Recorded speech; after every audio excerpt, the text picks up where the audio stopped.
गोहर शाही ने अपनी तहरीक का नाम अंजुमन सरफरोशानी इस्लाम रखा था और जल्द ही रियाज अहमद गोहर शाही ने अपने मुतनाज़िया तरीन बयानात के बाइस शोहरत या फिर यूं कहें कि बदनामी हासिल कर ली।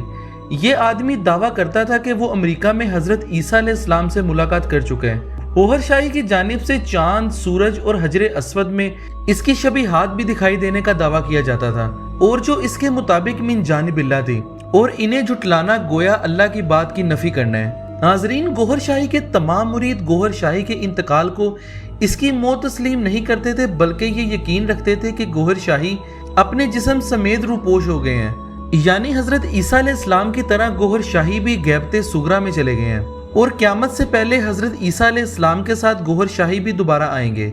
रियाज अहमद गोहर शाही और इनके मानने वालों का एक अकीदा ये भी था कि कुरान में 30 नहीं बल्कि 40 सुपारे हैं।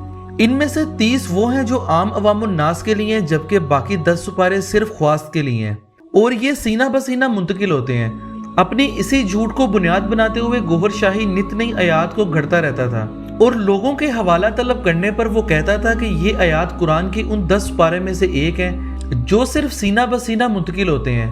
यूं ये आदमी तहरीफ कुरान का मुर्तकिब भी ठहरा।